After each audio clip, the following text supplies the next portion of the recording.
Okay, so Juliette, we're sitting here on the Malizia Explorer at the edge of the world, or the centre of the world. How does it feel to be here sitting in Antarctica?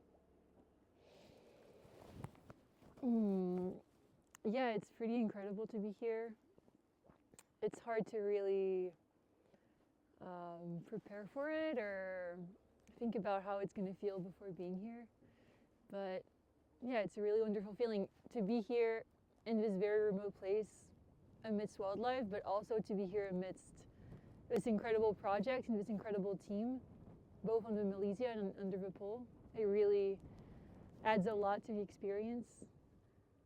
So yeah, it's both an exploration, but also a very human experience here.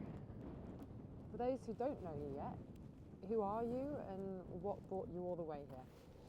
My name is Juliette. I'm a postdoctoral researcher at the University of California, Santa Barbara. And I've been working with Under the Pole for 3 years now on different campaigns in different ocean basins. And I'm here to help with scientific protocols. I'm specialized in fish ecology, but also in marine conservation science. So I've been working both with the expedition leaders, Manu and Guilain, but also with the divers to establish protocols, to analyze data, and to characterize the marine animal forests in the Mesophotic zone that has been the center of interest for this decade-long program. For anybody who's not really in the depth of this project, what exactly does it mean to develop the certain things you just said you're doing here? Yeah, absolutely. So the goal of a decade-long project is to characterize mesophotic ecosystems, and mesophotic ecosystems are ecosystems that we find below traditional scuba diving depths, so between 30 and 150 meters. Because they're under traditional scuba diving depth, they have not really been well described. And so these are the ecosystems that, with the rebreather diving technologies that the divers of Under the Pole have, we are trying to describe.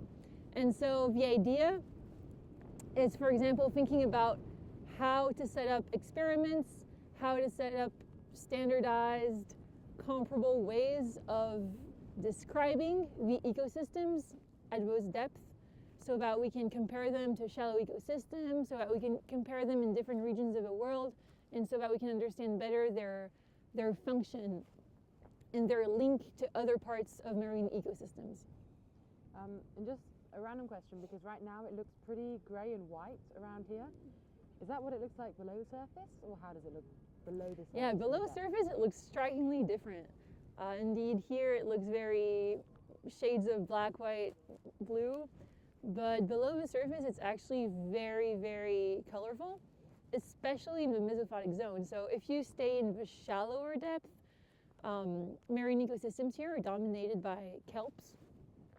So they're very big green leaves that are covering the surface down to 30 meters. But below that, so where the divers now are exploring for the first time, the green kelp kind of disappeared because there's less light, so the plants can't grow anymore. And there's very colorful sponges, gorgonians, bryozoans, like very diverse types of benthic farming organisms that are yellow and orange, very bright, pink.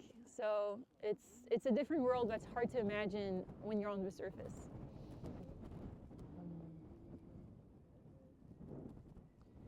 And all your work here, describing,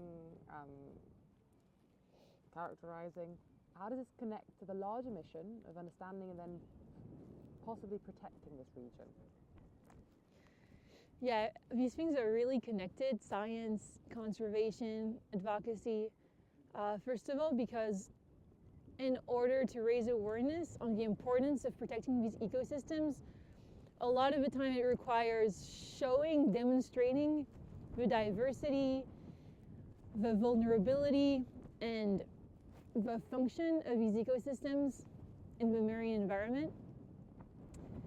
And showing images, showing the beauty of it, really motivates, let's say, managers, conservationists to actually protect it. and also to protect it efficiently, so to design conservation tools that are effective at protecting these ecosystems. It's important to understand how it functions. So what's the scale of its functioning? How is species diversity distributed? And that really allows to implement management units that can appropriately protect these ecosystems. In practical terms now, what are we trying to protect here in Antarctica, and what would real protection look like? What are possible pathways? Yeah, so here in the Antarctic Peninsula, so far there are no protected area. And the Antarctic Peninsula is a very unique bioregion within the Southern Ocean, meaning that it has its own diversity, its own set of species, its own set of environmental conditions. And so in terms of global conservation targets, we are really trying to have a representative